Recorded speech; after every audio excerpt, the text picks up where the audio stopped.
This is the story of the one. As head of maintenance at a concert hall, he knows the show must always go on. That's why he works behind the scenes, ensuring every light is working, the HVAC is humming, and his facility shines. With Grainger's supplies and solutions for every challenge he faces, plus 24/7 customer support, his venue never misses a beat. Call quickgrainger.com or just stop by.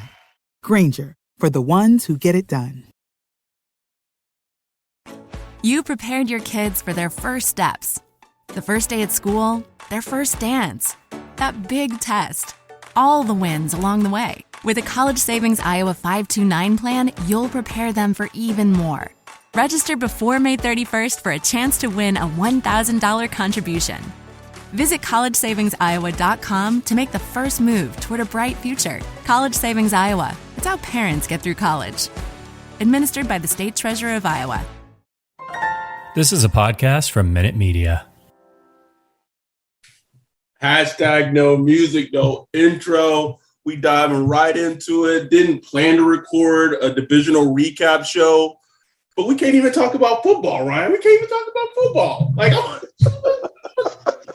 want to talk about football. And here we are enjoying ourselves on this fine Sunday evening. I'm blocking a plethora of people on my timeline, and all of a sudden, out of nowhere, Eli Apple tweets, "I don't know which fan base I hate more. Probably the Saints, but it's close with the Giants. It's a toss-up." Whoa. Why? He is being eviscerated by Saints Twitter right now. Bro. They in that motherfucker. They gonna be in his mentions for the time for further notice. Like, you just gonna be in that motherfucker mentions all day. I don't know if Andy gonna come to save him. Here's what I don't understand. The Saints took this dude who was a failure of a first-round draft pick for the Giants, essentially kind of revitalized his career, right? Mm-hmm. You know, traded for him, revitalized his career, had some good moments for the Saints, had some low lights, but most part, like, I think when he played for the Saints, he got more flack than probably he deserved, right? Yeah. And then they got Janoris Jenkins, and that kind of played itself out. And, you know, then he kind of bounced around. And then I remember this offseason thinking, like, shit, like, we were just didn't know who we were going to have at corner. I was like, shit, can we just bring Eli Apple back? Like, we were starving, bro. We hurt. It's hurt. And didn't he go to Carolina? Didn't he go to Carolina for a minute? Yes, he did. Yeah. He did. He got hurt and all that. And so now you're in the AFC Championship game, right? And you're about to go against the Chiefs, number 15, at the height of his powers and all his weapons. And you want to put that?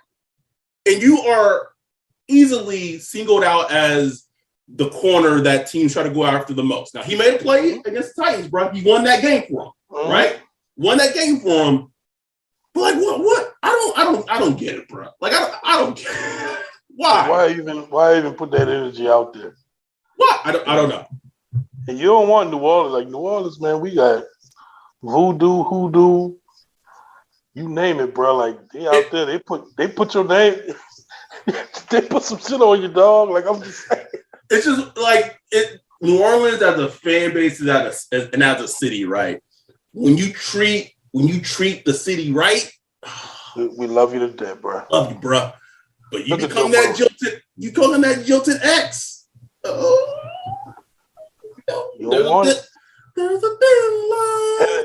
And he just walked into it because we was like, hey, good, good for Eli, So many people want the Bengals to beat the Chiefs, like because of LSU and the ties that, people have in the Bengals. And now people are like, fuck the Bengals. Joe Burrow got to pull him to the side, like, say, bro. Bro, I think I was the first or second person to like quote tweet it, the tweet on Twitter, and I just like blocked ass. I just blocked Eli Apple, right? Just moved on. That's just how I do things, right? And I opened my Twitter. I as soon as I saw it, I just retweeted it. Just to put it out there. Just let the just let the people. Just in case nobody saw it. Here you go. About 8,000 followers. Oh man, 12 niggas at 12 now. You at 12K? It's ridiculous, man. Wow, bruh. And it's so sad. Like, matter of fact, after this podcast, there's like 8 people I'm about to block. You ready? You ready for it? So that's the drama. Shout out to I don't know if she listens to the podcast. I hope I'm pronouncing this right. Is it Elise? Yeah, Alisa. Who has like the Saints calendar for the offseason, bro? Oh yeah, she got hers for the day. There it is, bro. That tweet. Fucking tweet, bro. It don't. I guess like, bro, when Saints fans, like, when you disrespect them, and I say them, I'm a little less included because I'll block the player and I just move on my business, bro. Like, I don't. But, bro, some of the tweets flying right now. I'm not gonna bring them on this podcast, but bro, nah, bro. When they go at, like, you gotta understand, Saints Twitter would go at their own players. Like, I remember when Mark Ingram and Saints Twitter used to go at it. Are you still blocked by Mark, bro? I know. I never got blocked by Mark. I know Allen's blocked. Oh, a lot of people. Oh, D. I think D got blocked by Mark. Bush, not Reggie Bush. Raphael Bush. Raphael Bush. He used to stay getting to it with Saints Twitter. I think he said like New Orleans food was trash, something like that. He said something about New Orleans food once. Whoa, you can't say that about New Orleans food, bro. Bro, they lit his ass up, bro. Probably rocked him harder than he rocked Percy Harvin in that playoff game, bro. Still a clean hit. Oh, that penalty pissed me off so much. So before we get into the games, I had to start the Eli Apple stuff because it was just too funny not to start with that. But let's talk about the biggest story. And we've talked. This is our third time talking about this, Ryan? Jesus Christ. We talked about it in depth on the last one too. Like, really, like, seriously, go listen to that. I think we covered all the bases. We did, but like now, like, what couldn't Rap Sheet like put this story out the same, like, so it's all included? Like, the story he dropped this morning was essentially the same fucking retelling that Alt Breer said, who was the first to kind of come out and say it. And then Mike Lombardi said it on the GM shuffle, and then you got the Ian story. They're all saying the same fucking thing, right? Sean Payton hasn't committed to coaching back to the Saints for 2022, right? That's pretty much what the gist of it is. Like you said, we have already covered it. I don't feel like we have any more that we need to add to it. I'm just telling Saints fans this, and I'm saying this just because I see it on Twitter and I saw it this morning. Gotta stop being so dismissive about this. Please. Please. Like, I feel like as a podcast, we try to educate to the best of our ability. Not because we do have some inside information, but not because we think we're better than most fans or whatever. But these are now 3 people who have ties to the league. Coaches, that fraternity, whatever. And 3 people have told you that he's yet to commit to the 2022 season. That doesn't mean that it's not anything. It could be next week he calls Gail and say, hey, let's go, come back, right? But it hasn't happened yet. And everyone's like, well, he has a contract, and why does he need to blah, blah, blah, blah, blah. Just stop being so dismissive. Do I think he's going to come back and coach for next season? Yes. Would I be shocked if he tried to like be like, you know what? Fuck, I'm tired, man. Bro. Like, shit, if I can get 12, 13 million from somewhere, Amazon and Fox, to just fucking talk football without worrying about the stress of winning and losing. That's hard to turn down, man. Hard to turn down, baby. And then we saw, front office news or whatever the website is. They were like, hey, Fox Sports looking at them hard. With Aikman contract is up. So it's kind of up in the air. Got his boy Jake Glazer there. Probably whispering his ear. I'm just saying. And Sean Payton, he would immediately move to the 18. He immediately. So I'm just saying, from Sean Payton's perspective, like if motherfuckers knock on this door and say, look, we give you 15 a year. You don't have to decide right now if you retire today or you can retire next year or 2 years from now. It's still gonna be waiting on you. That was basically the Drew, kind of like what Drew got. This is what they did with Drew. Say, look, no pressure, but this is you right now. You can. And Sean Payton, you just gotta think about it, bro. It's like COVID.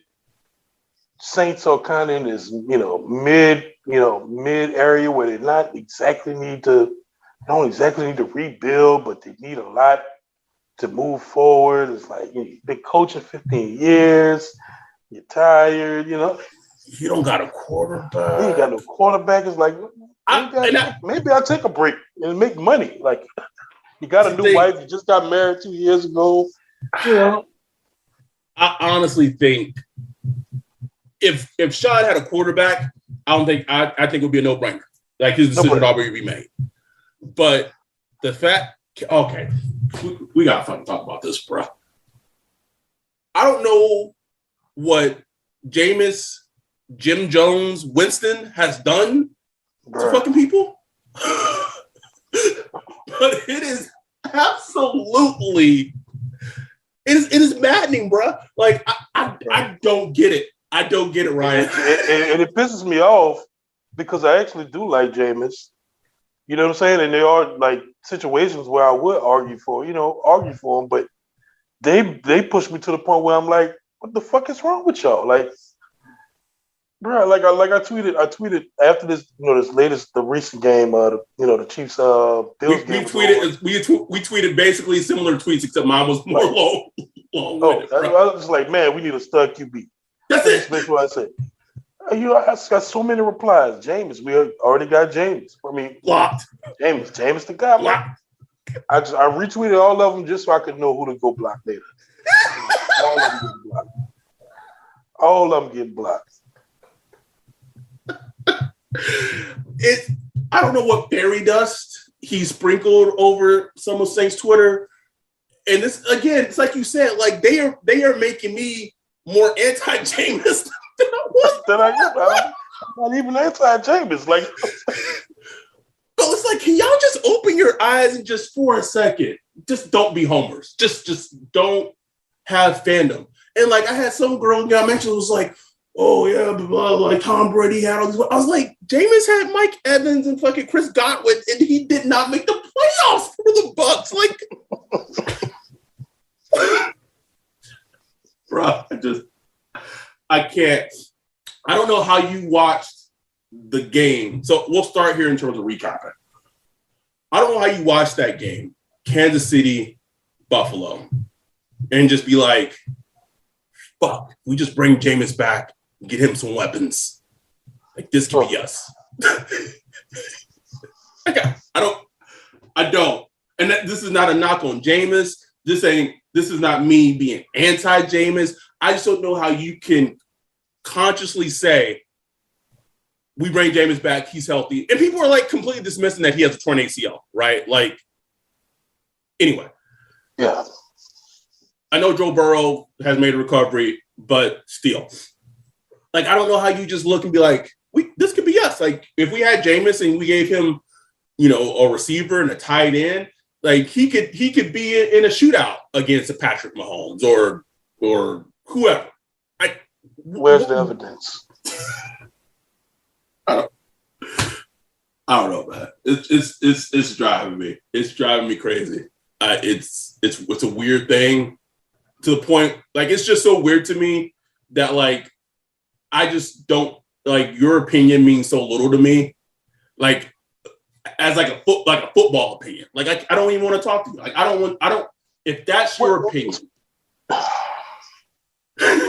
Go ahead, man. It's just like we're not talking about like some unknown. He played in our division for 5 years. Please, thanks for tell me. Like when we played Jameis, were you ever scared? You know what I'm saying? Even with our defense, were you ever like, Jameis coming to town? No. You said this even before the season started, bro. Like we never was worried about Jameis. We're like, oh well, Jameis at some point. You know what I'm saying? Like we always scheduled. You know, we didn't go in there like, oh, it's gonna be 2 wins, but we never were like.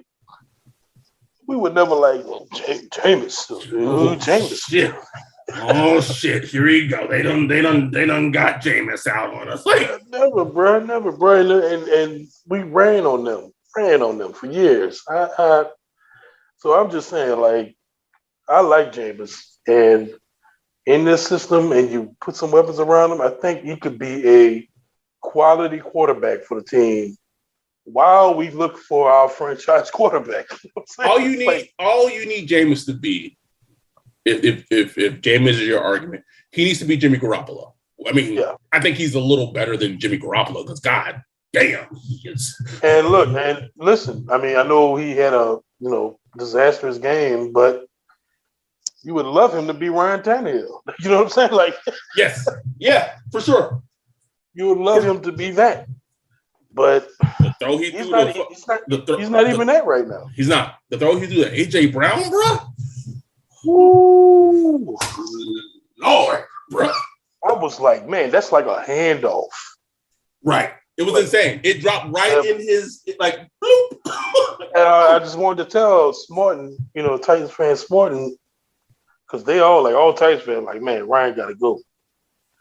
I'm just like, man, like, I get it. Like, I get how we've been there. You know what I'm saying? I guess Titans probably feel like they're in quarterback purgatory, but I think Ryan Tannehill is a little bit above quarterback purgatory. They just got caught up. It just was a bad game, bro. Like, that's it. He made a terrible. Okay, so let's start with that game. So instead of starting with the masterpiece tonight, let's start with that game. Titans Bengals. What we said on the podcast last week, if you listen to this podcast, we're watching a playoff game. The playoffs accentuate whatever your team's weakness is. That's what they do, bro. We've seen it all playoffs. It's just what it does. So in that game, Joe Burrow got sacked 10 times, bro. That's not even accounting for like hits, pressures. He got sacked 10 times. Unbelievable. And then there was the whole fucking Jamar Chase, Penei Sewell fucking debate all over again. And I tweeted, I said, listen, Jamar Chase was the right pick. Did I think he was the right pick at the time? No. But just because he's worked out and he is a top 5, top 3 wide receiver right now as a rookie, he's that good. It doesn't mean that the problem of the offensive line is fixed, because it ain't. Exactly. It ain't. But 10 sacks. So some of that's personnel. Man, they had some players look out there looking like they were Reese, bro. It was bad. It was terrible. But 2, and he got lucky. It really made me, and it kind of goes back to Sean Payton. Some head coaches in the NFL, bro, they are maddening. Because I'm watching that game and I'm watching Zach Taylor and I'm just like, what can you not adapt your offense to run shorter routes for your receivers? Right. Like, you having your receivers go so far down the field and your offensive line can't hold up, you got to change your game plan. And he just refused to. Like, that was just malpractice to me, bro. I just couldn't believe what I saw. If a quarterback, especially a quarterback like Joe Burrow, gets sacked 10 times, that's on coaching. That's on coaching. That comes down to coaching, straight up. You know what I'm saying? Like, yeah, I mean, I'm sure they are bad. Like, the offensive line is not good. Don't get me wrong. But help them out. There are things a coach can do to help. Like, you know what I'm saying? Like, okay, We're going 3-step drop. You know what I'm saying? We're going to shorten the routes, boom, boom, getting the ball out. You know what I'm saying? We're going to hurry up offense. You know what I'm saying? No huddle. All kind of little things you can do to just kind of, help your quarterback out a little bit. But obviously, he just wasn't doing that, man. That's why it's hard for me to pick the Bengals every week because it's like, ooh, Zach Taylor, I don't know. Stubborn, bro. Just stubborn. That's about it for me, man. But the Bengals defense made enough plays. The GOAT, not in like the good way. The GOAT now, Eli Apple, makes a great play, tips the ball, gets intercepted. You got Burrow to chase, being Jackrabbit.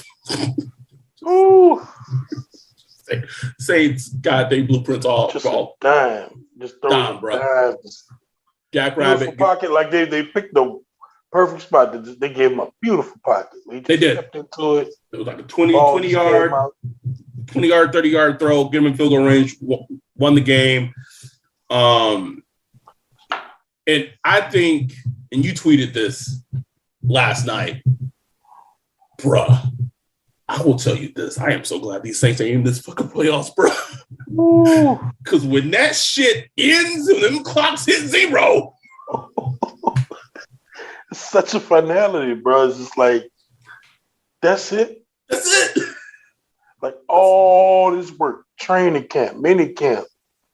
You know what I'm saying? Like all this work we put into winning games, fighting hard to clinch the division and this and that. Playoff seeding and in the playoffs, like that shit, like it's you lose, just because this motherfucker throw a pass to get in field goal range. Bye. Gone. Oh. So I guess my question to you is, I'll say this, and I told this to my girl earlier when we were at the grocery store. I said I made the analogy that I think this year's Bengals team is the Saints from 2006. Mm-hmm. That they're letting the league know that they've arrived, right? They're here. And I know they beat Kansas City already, bro. I know they did. I get it. I just think they're not here yet. Not yet. Now, if they beat the Chiefs next week and they go to the Super Bowl, bro. Oh, what a story that is. That's a big nut up. Can you imagine Catherine Terrell, bro? She feels sick. Anyway. She came back to cover this one. But that I made that, that I just see like a team that is, I mean, this team is a whole lot more talented than that Saints team in 2006. So let me say that. Yeah. At least offensively they are. Oh. But I guess my bigger question is, if you're the Titans, man, what the fuck do you do? Like, I imagine, like, could you imagine being a defensive lineman for the Titans today and be like, we sacked this motherfucker like, 10 times? 10 times. That's like a Madden stat, bro. Like, and we didn't win. Bro. So what is the next step for the Titans? One, and we got to get our girl, Dr. Mitchell, on here. She sent some DMs to the Instagram. I was trying to kind of talk her through it. She admitted that she was all the way in. And I said, yeah, that abusive relationship get you every time. But where do the Titans go from here? I honestly really believe, bro, like I would not, like, I've looked at Titans Twitter, they're going crazy. I'm like, relax, just relax a bit. Ryan Tannehill is a good quarterback. I mean, I don't care if you actually watch the tape, he's a good quarterback. No, he's not a great quarterback. He's not a quarterback you want to throw, just put it on his back, throw 45 times, da-da-da-da. No. But he's still a good quarterback. He's a tough quarterback. Give that man like a check down option, like a Alvin Kamara, somebody that could create in space. Because right now it's all run the ball downhill or big passes to AJ Brown. That's it. Like nothing in between. Like, give him some sustainability on offense. And they need corners. Like, the cornerbacks are not great. And we do that. Like, the cornerbacks are never great, but they had a great defensive line. They have some good safeties. You know, they do some things on the back end. They kind of mix it up. But you need cornerbacks in this league, bro. Like, Jesus. You like watching these games all weekend. I'm like, man, you got to man these wide receivers up, bro. You know, that's why the Saints defense was kind of one of the special defenses because, you know, they could really lock motherfuckers up, man. Like, they really run stride for stride with all these wide receivers. You know, they might catch them slipping here and there, but for the most part, they would lock them down. And, you know, a lot of these teams, they might have a good D-line, you know, but, you know, okay, like you look at San Francisco, it astounded me. Aaron Rodgers could not abuse their secondary. Their secondary. And I know that 49ers D-line is great. Front seven is great. But, man, you got Josh Norman. Like, you couldn't abuse Josh Norman back there when he goes. Come on, it's funny because as soon as he came in the game, obviously my girl was a diehard 49ers fan, right? He comes in the game, and he's lined up. Like, they came out of the huddle. First play, Josh Norman's in the game. Send Devontae Adams his way, right? Yeah. Absolutely. And they run a play, and, like, Josh Norman is in decent enough coverage where, like, Aaron Rodgers had to, like, throw the perfect ball to, like, for it to have a chance, and, like, the ball wasn't perfect and it was incomplete. I don't know if he's going to become a head coach this offseason, but DeMeco Ryans was, man. He took that first drive that the Packers had, right? They went down the field, scored a touchdown. It looked like it was like, oh shit, here we go. And he made adjustments during the game to his defense. Now, I don't have the insight to, and I'm not going to watch the game in all 22 to figure out what the adjustments were. I don't fucking care. But he made adjustments where Packers scored 10 points all game, bro. 10 points. It's beautiful, man. It's beautiful. No other receiver, I believe, besides, so I think Allen Lazard had one catch. But besides that one catch, no other Packer receiver had a single reception last night. Besides Devontae Adams. Devontae Adams, right. And they just kept him kind of just enclosed. You know, how much was that is the weather? I don't know, but, you know, Green Bay is supposed to be impervious today, right? Well, they playing it on disadvantage. I was looking at Aaron Rodgers. I was like, man, some of these throws. Looking kind of, you kind of old, brother. And that old, brother. That old, that cold bring out the old, bro. I know it. So it was amazing. But yeah, DeMeco Ryans, man, you know, props to him, bro. Like, I remember when he was playing with the Texans and. Well, like he was going to be the Saints' second round pick in that 2006 draft, bro. Oh yeah. And the Texans drafted him instead, and then the Saints pivoted and drafted Roman Harper. Like Sean Payton has said that DeMeco Ryans was going to be their second round pick. Yeah, he was a good player, man. That's crazy. He was. Now he getting, you know, head coaching looks. That's crazy. That's it. I'll say this. I think an interesting debate and conversation for we just want to speak about black coaches.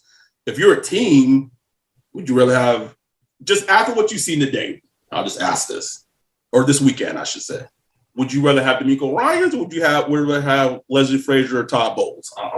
Don't put my hands up, bro. Bruh. I will never. Let's get back to last night. The Niners shocking the Packers, bruh. Aaron Rodgers walked off that field. This nigga was hot, bro. And I tweeted it last night. Like, imagine being in Green Bay, fucking Wisconsin, where it was like 11 degrees, but it felt like fucking 0. And you watch your team, like, choke away opportunity to go to an NFC Championship game because what? The playoffs accentuate your weaknesses. What has been the Packers' weakness all this season? STs. Special fucking teams. what fucking time gets the fucking 49ers even in that game? A punt block that's returned for a touchdown, bro. I get like I know sometimes like Matt Lombardi goes a little hard on Matt LaFleur, and I'm like, man, like, you have to come see me. Like, we gotta see each other. I get the streets. But his point is that as a head coach, you gotta take ownership of every little minute detail and unit of your team. And whatever we want to say about Sean Payton, as aggy and frustrating and annoying as he can be, part of that him being such a psycho is he knows the shit for defense. He knows shit for special teams. He knows it all, right, bro? He's in all the fucking Kool-Aid. And he knows we're going to get you beat, too. Yes. So for Matt LaFleur as a head coach, that that's your team's biggest weakness and has been all this season. And it's still not fixed or even think about this, Ryan. Just to put it in a bow on that field goal attempt, the fact that the Green Bay Packers only had 10 defenders on the field. 10 defenders, bro. Like, that's inexcusable. But somebody gotta go. He's probably gonna fire the special teams coach. Like, okay, right? Too little, too late. He did that last year. Remember when the Rams, who did they? No, they beat Tampa Bay. When Tampa Bay beat them in the championship game, they fired the defensive coordinator. Who was it? It wasn't Don. It was an old tough on Don, was it? No, Patine. What's his name? Pettin. Pettin, yeah, Pettin. They fired him. It's like, oh, okay, ain't him out to dry. You know what I'm saying? But he was the one with this questionable call. In the red zone and all that shit. So it's just interesting. So I'm sure the special teams coordinator would be the guy to get them home. Like, bro, like you the head coach, bro. Like practice that shit. Like, you know what I'm saying? Like that shit matters, man. Like special teams matters in the playoffs. Everything matters. Your kicking game, everything you do. Everything you do. Every single thing, bro. Every little single thing. And then we'll have a little small segue and talk about this. What happens with Aaron Rodgers, bro? I don't know, man. I tweeted it when I felt the game turn. I said, I know Aaron Rodgers talking all flowery towards Green Bay front office and everything. All that's nice and well. But I said, if they go one and done in the playoffs as the number one seed, they don't advance. I don't know, man. It's tough. I mean, he already flirting. He already like, we got to see. I'm not trying to be a part of a rebuild and this and that and other. Packers will have $44 million over the cap. Only trailing who else? Dead Money Records, baby. Dead Money Saints, baby. Gotta bring back Adams. They'll franchise him. I think they'll franchise him. They're gonna let Zadarius Smith go as a free agent. I think they're gonna. Well, no, I think they'll cut him because that's been murmured about all fucking season. Yeah, but they got some decisions to make, bro. Like, how the hell did they get $44 million over the cap? Right? They really don't go crazy in free agency. They had that year where they had that offseason where they signed Zadarius Smith, Preston Smith. Yeah, but they really don't they don't. Yeah, you're right. Like they don't really. That's not their MO. But I think the Saints offseason, the Packers offseason, the Steelers offseason, all these teams that have quarterback questions. Yeah. Tampa Bay. Seahawks to a less degree is going to be absolutely fucking fascinating. Yeah, man. We really don't know. Like it's a black hole right now.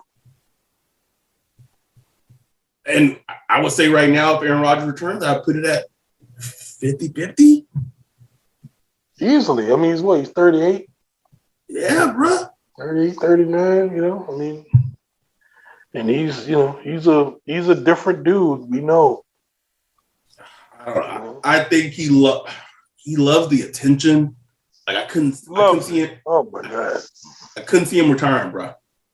No. But he did have it worked in his contract to basically be like, if he wanted to leave, that there would be some facilitation of him being able to leave if he wanted to. Now they can't trade him because then they accelerate dead cap. But if they cut him, then it's. But man, if I'm a team, if I'm the Packers, there's no way I'm cutting him. I'm not letting you pick where you want to go. Especially if that might be in the NFC. So I'll take the accelerated dead cap hit. You could probably get what's his trade value right now? He's going to win the MVP. What's his trade value? 2 firsts. Yeah. Yep. Mm-hmm.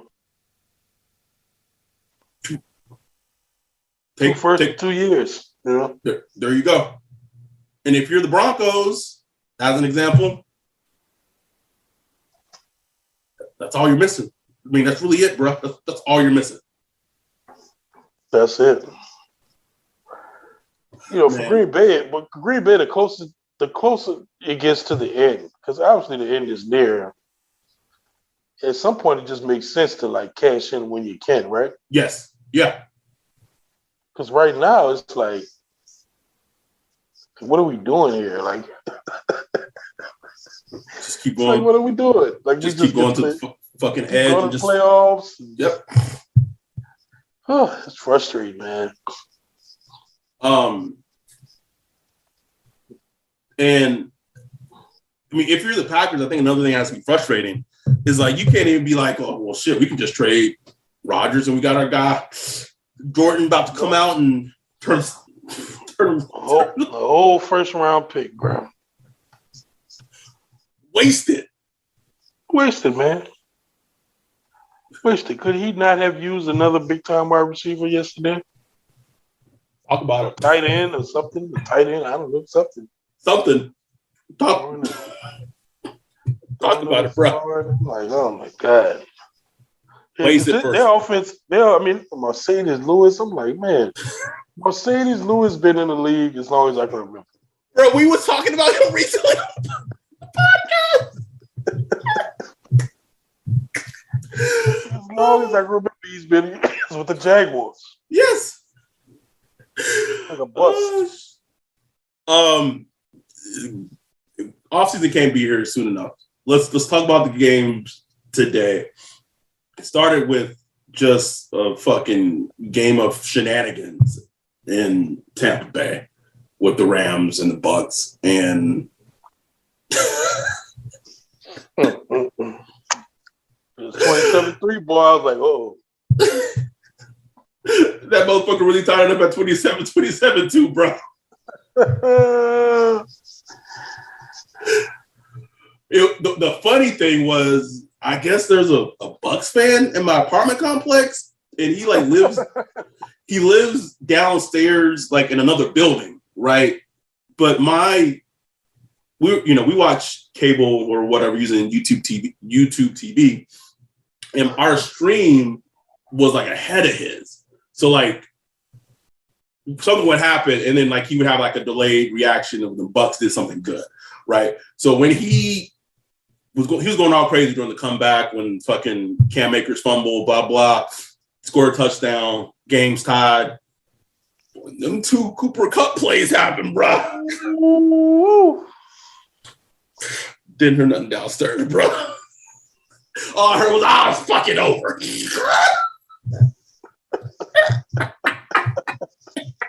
Bro, you know what we should do? We should try to find that dude's live stream. I know, man. I gotta find it, bro. I gotta try to find it live stream, bro. The one thing I took away, the biggest thing I took away from this game is, and you texted it, is that coaches are just such creatures of habit, and whatever their MO is, that's what they fucking go with, right? That's what they do. So on a play that decided the game, and so I'm thinking about it right now, and that just doesn't make sense to me.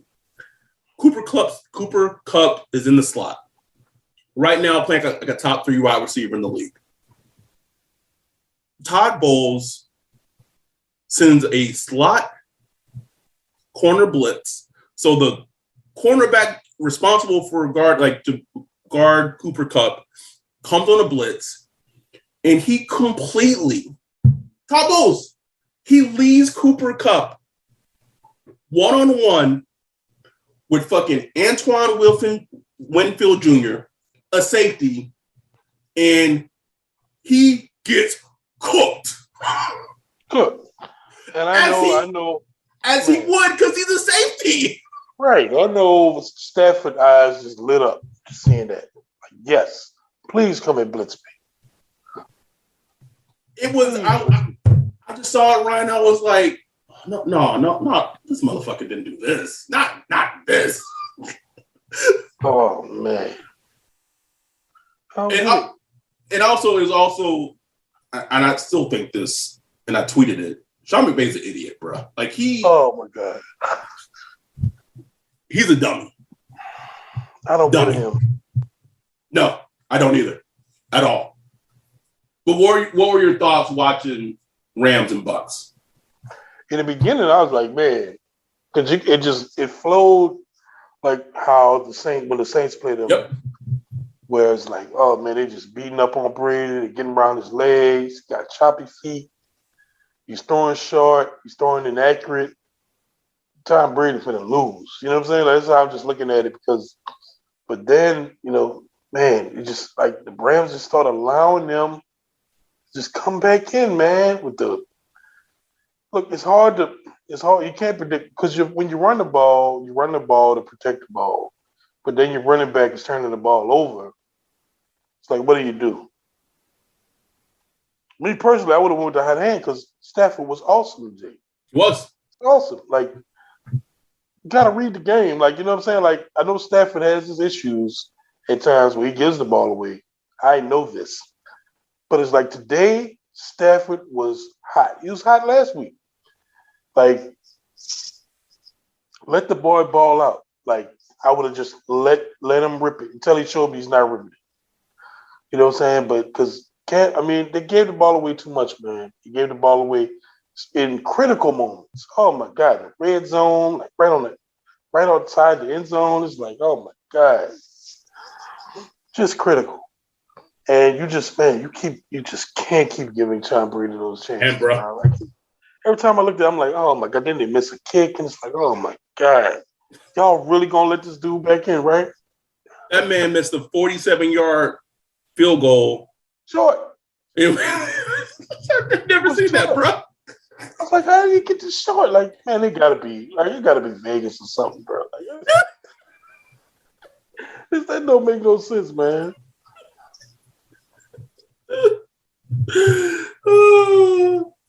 Yeah, they just like it just felt like the Rams.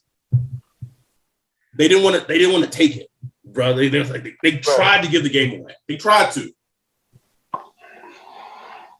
But man, those two throws. What he had? 13 seconds left. I don't remember. No, 13 seconds was the Bills game. The Bills game, yeah. So yeah, what, like 45 seconds left? Yeah, about 45. Yeah, something like that. Just two passes.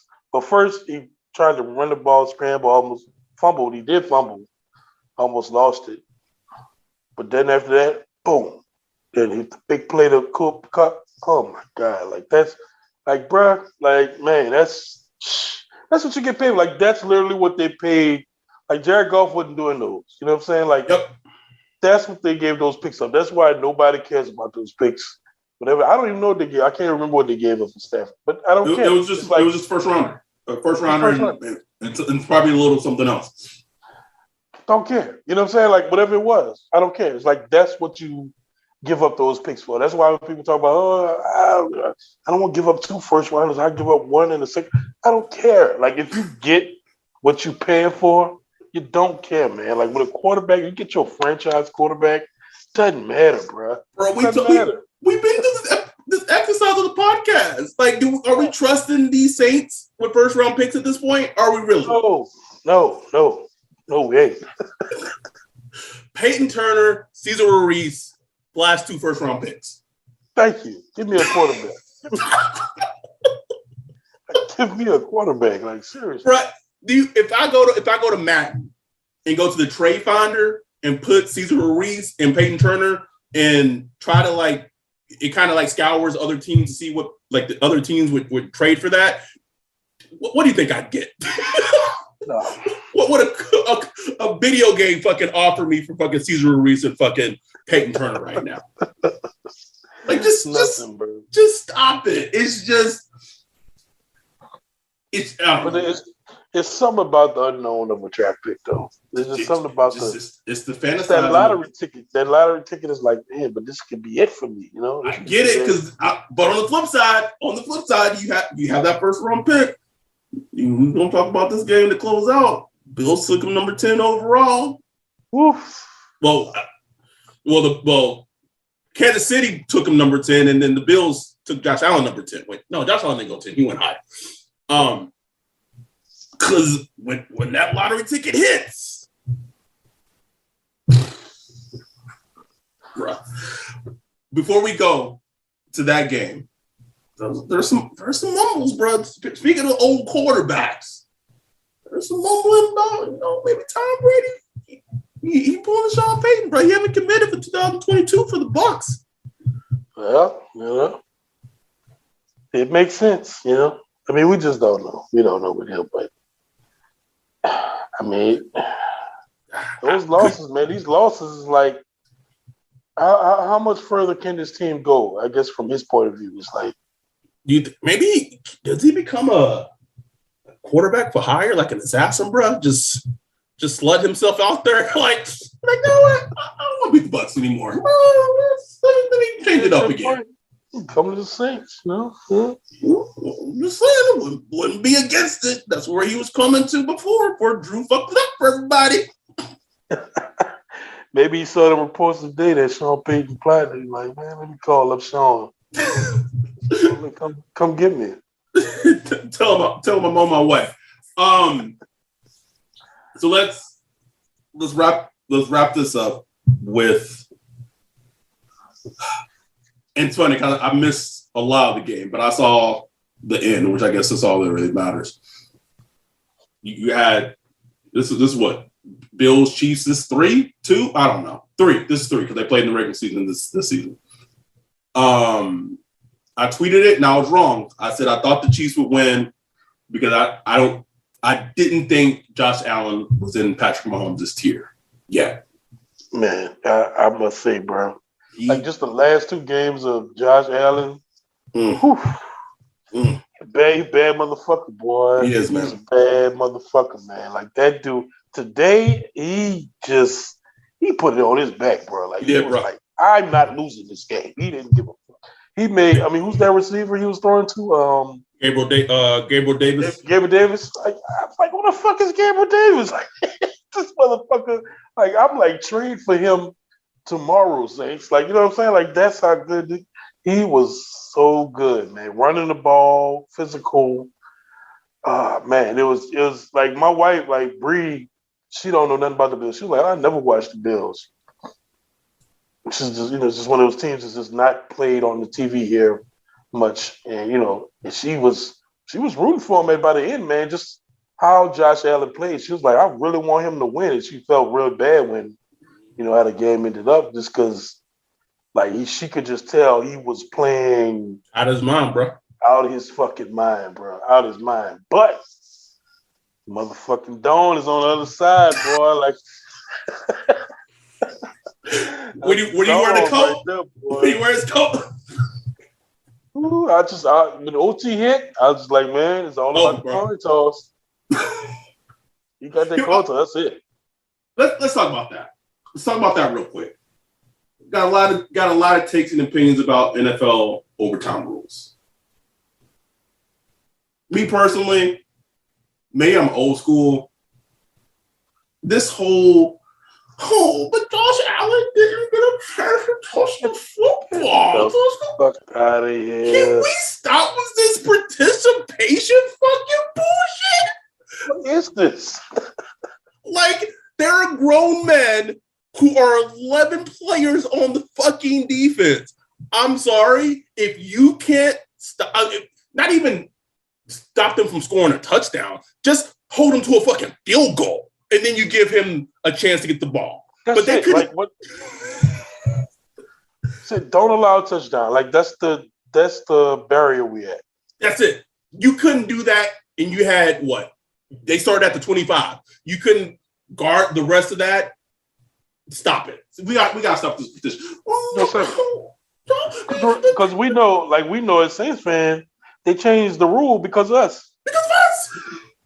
Brett Favre didn't get a chance to respond because back in the old days of like 2009, you could literally just you win the coin toss, kick a field goal, you win.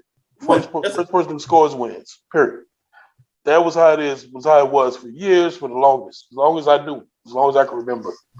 But then after the Saints, just hurt the whole Brett Favre legacy. Not today, niggers. So now it's like, oh, you got to score a touchdown or whatever.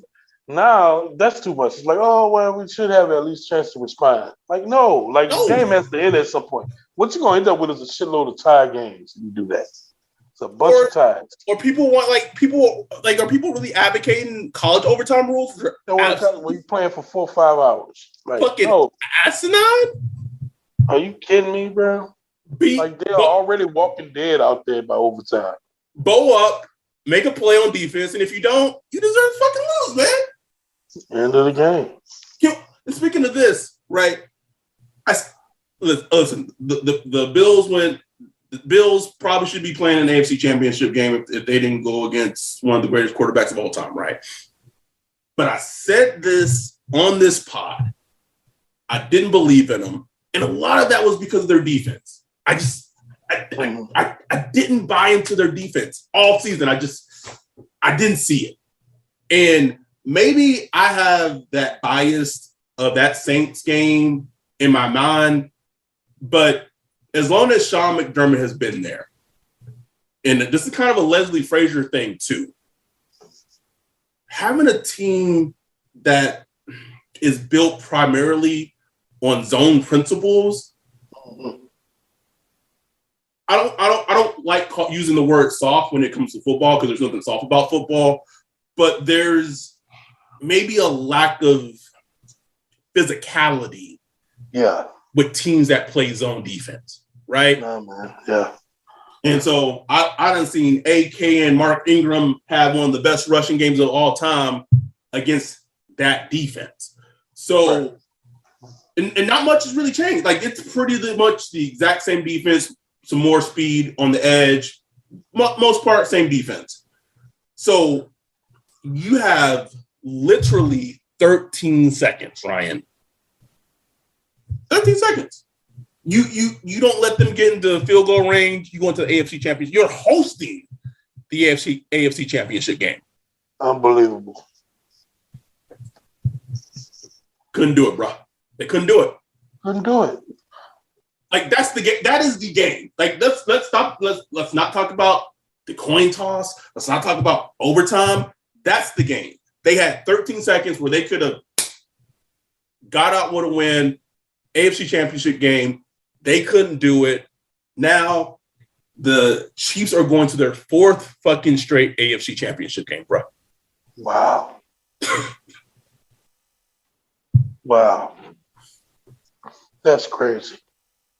Patrick Mahomes had 177 passing yards after the 2-minute warning.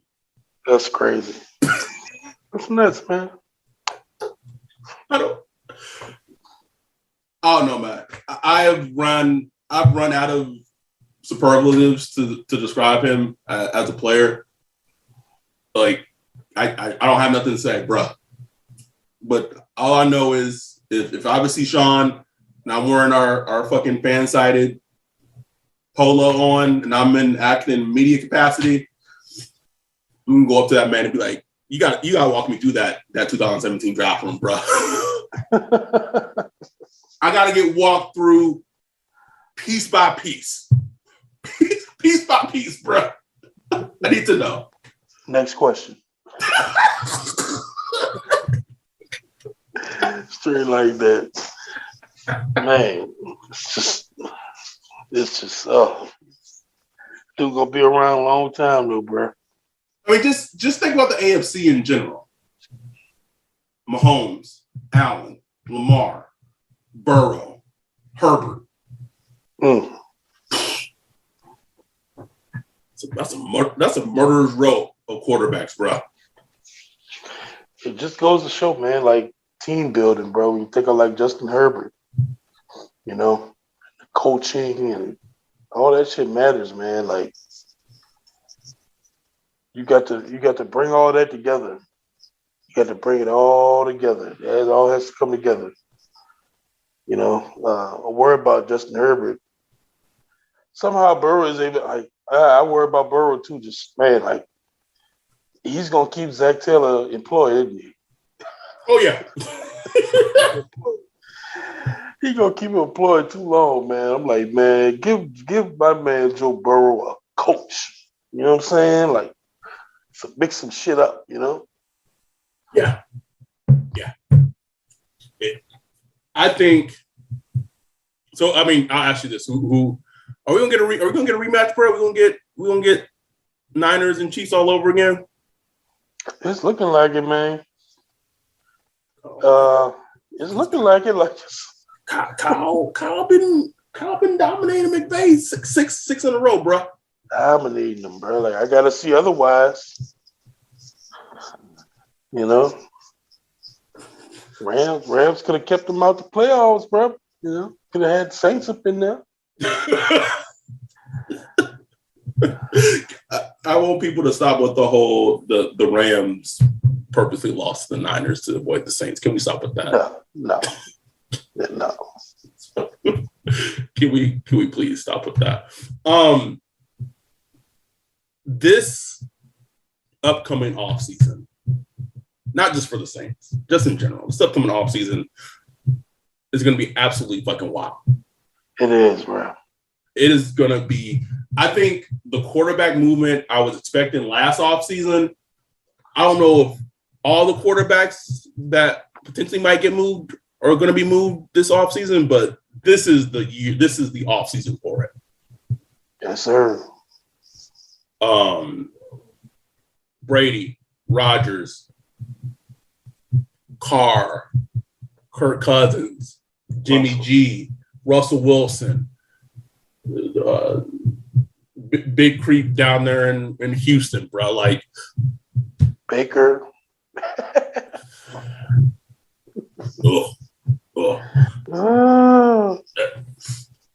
I'll ask you this, and we can kind of get out on this one. Every playoffs, I feel Sean watches them. Yeah. And he has like this takeaway he has every off season or every season, that he wants in terms of, I'm missing this, this, blah, blah. Assuming Sean's back next season. So now that these rounds have gone, we're down to the last two games from the Super Bowl. What do you think Sean's takeaway is from watching these playoff games? I think he's gonna look at the throws, that could be made, when the game is on the line. Like, I mean, it was a fourth and Josh Allen made like a 4th and 13. Like, sometimes you need a player that could just make it happen, bro. I think that's gonna be on his mind a lot. Like, especially when you're looking at players like Russell Wilson and shit like that, like a player that could just make it fucking happen. The scheme, all that shit goes out the window. The defense you're playing, all that goes out the window where it's just the quarterback and the player he's trying to get the ball to. That's all that exists is on the field. That's it. I think that's something that could stick in his mind, man. Like, you can only go so far with a good defense. You know, I mean, like this game, the Chiefs versus Bills, the defenses just didn't exist. Nope. It didn't matter. Like all you invest in these defenses, it didn't matter. Like it just didn't matter in the end. It's like they weren't even on the field. Just speed bumps, bro. Speed bumps, bro. Just like what is the point? You know? Oh man, I don't know, bro. What you think? I think you said this in the pod, you know, a couple of episodes ago. Like I don't think the Mahomes thing bothers him anymore. But I do think he knows he fucked it up, right? Just royally fucked that up, right? And two, I think that he feels exactly kind of echoing what you said. If he could get himself a guy who is that guy, because I think that honestly, like if you got him a Russell Wilson or Aaron Rodgers, like that would just reinvigorate him, right? Because then it's like we got a shot, we got a fucking shot. I also think it's gonna be. And I don't know what's going to happen with these first-round quarterbacks, bro. I really don't. But I do think if coaches get into the draft room, watching these quarterbacks, and you see glimpses, right? Whatever. Again, watch one half of him playing, but you see, like if you watch Malik Willis, you can see some things. Visually, that may remind you of the two quarterbacks we saw tonight in Mahomes and Allen. And it's like, okay, I didn't get Mahomes, but like this guy has like, you know, maybe some similar skills. Can I maybe? I don't know, man, because then you're kind of elevating talent. You know what I'm saying? Like you're putting maybe. It's just gonna be interesting and fascinating to watch that play out. Just overall. And I also think Sean Payton probably gonna watch 2 years of Deebo Samuel. He want one. You know, I want a Deebo Samuel. Like he gonna want one. Is that Treylon Burks? I don't know. If there's Treylon Burks. I haven't looked deep enough in this class. There might be somebody out there that's just kind of like low key, you know, that just has skills like that. But I think he's gonna want just a player like that, just kind of like you know, he always had these toys, whether it's AK, whether it's Taysom Hill, but I think he's gonna want another toy. If he comes, you know, if he comes back, he's gonna want a toy. Yeah, I can see that. Sproles, you know, he's always had his toy. I think he wants a toy.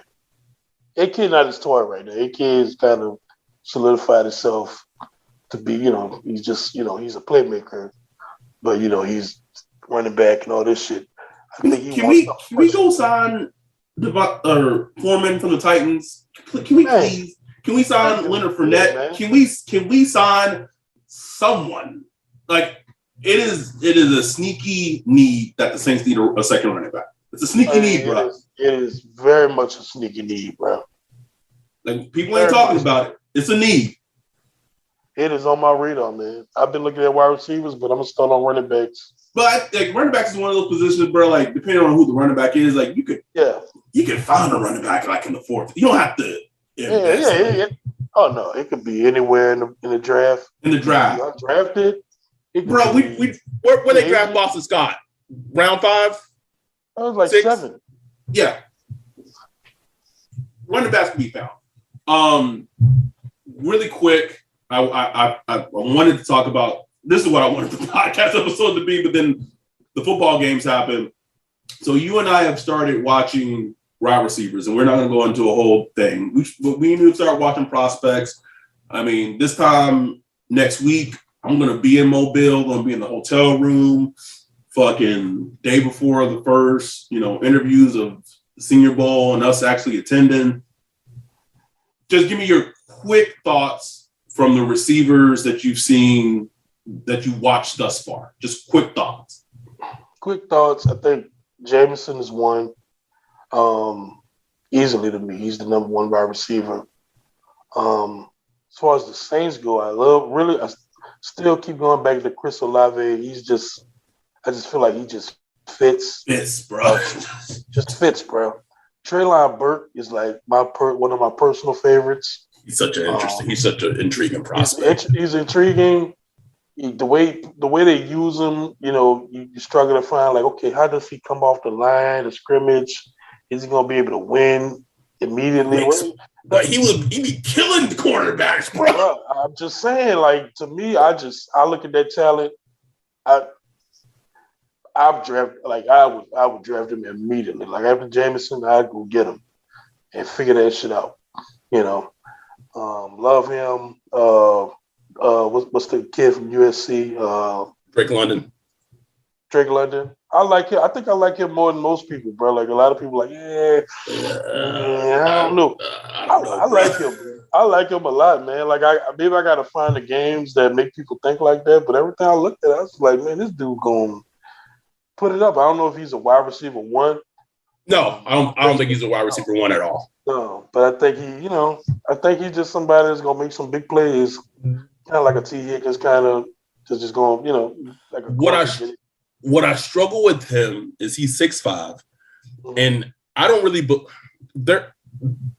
I'm more of like an 80% tape person and then 20% measurables, whatever. But like with him, I think his 40 time is crucial because I don't know if he will be able to get separation from NFL cornerbacks. Right. There's going to be a lot of 50-50. So, physical so then my question is, this is all hypothetical, right? If the Saints were to draft him, like, quote unquote, what's the vision? Could I see him excelling and being like the big slot, like in Colston's old role, where he's just, big and he's going against slot cornerbacks and he's winning those matchups just because of his size? 100%. I think if you put him on the outside as a wide receiver too, I guess a little murky for me. Just from what I've seen. That's all. That's all I'll say. Brandon Coleman out there. I agree with you. Jameson, easily wide receiver one, and the fact that he might be there at 18 because of that ACL, bruh. Bruh, if he's there and they don't pull the trigger during our live stream, woo! Man. But let's say they don't pull the triggers because of the injury. They draft someone like Chris Olave. Like to me, knowing Sean, again, assuming Sean's back, I think there's things that things come out that you should really take note of as a fan. So last year's draft, their number one wide receiver on their board was Devonta Smith over Jamar Chase, which is wild in hindsight. And it's wild in hindsight, and it's even wild back then. Yeah. But the reason why was because of Devonta Smith's route running. Sean Payton cherishes route running. So if you're watching these wide receivers, you're breaking them down. If they ain't running good routes, they running lazy routes, and they not great route runners, bruh. That's not what Sean goes for. If he's going to invest a first-round draft pick in a wide receiver, he hasn't drafted a first-round draft pick in a wide receiver since Brandon Cooks, 2014. That's a 8-year gap, bruh. Yeah, man. We don't draft a wide receiver. That's crazy. 8 years, bruh. Oh, poverty. But if they are going to draft one in the first round, that player's prospects route running is going to be on fucking point. That's why I really think Chris Olave makes a lot of sense, because his route running is pristine and he's going to run fast. He'll probably run 4.4, maybe even 4. Anyway, we'll see some of these guys up in person. We don't see the quarterbacks in person. All the big name quarterbacks going to be at the Senior Bowl, which is wild. So we'll be breaking it down live from the fucking Senior Bowl, which is wild. Start next week. But I hit Ryan up tonight. There was so much football going on. I wanted to talk football. Might as well do a podcast episode, put it out there for y'all. So enjoy the week, leading up to, championship games. Whoever you want to win, root for them, whatever. I don't fucking care. At this point, I'm just a fan watching football, bro. That's all I am at this point. But we'll be back next Monday. Maybe if I can convince Ryan, if you're in the Mobile area, if you want to make the fucking commute or trek, we might try to do a little get together next Sunday in Mobile. Hey. I know our boy Jordan said he was down for it. But we'll see. We'll put the details out for that. I'm not expecting people to fucking drive 2 hours to fucking Mobile if they're in Louisiana just to hang out with us. But there's enough people, we can make it happen somewhere in Mobile. Yeah. But that said, we appreciate y'all tremendously. Thank you very much for supporting us. We'll be coming to you live from the Senior Bowl next week from Mobile, Alabama. Big things happening for the hashtag Saints for the podcast. Thank y'all so much. We appreciate y'all. We're out. Peace. This is the story of the one. As a maintenance engineer, he hears things differently. To the untrained ear, everything on his shop floor might sound fine, but he can hear gears grinding or a belt slipping. So he steps in to fix the problem at hand before it gets out of hand. And he knows Grainger's got the right product he needs to get the job done, which is music to his ears. Call, click Grainger.com, or just stop by. Grainger, for the ones who get it done. When you need mealtime inspiration, it's worth shopping Baker's, where you'll find over 30,000 mouth-watering choices that excite your inner foodie. And no matter what tasty choice you make, you'll enjoy our everyday low prices, plus extra ways to save, like digital coupons worth over $600 each week. You can also save up to $1 off per gallon at the pump with fuel points. More savings and more inspiring flavors make shopping Baker's worth it every time. Baker's, fresh for everyone. Fuel restrictions apply.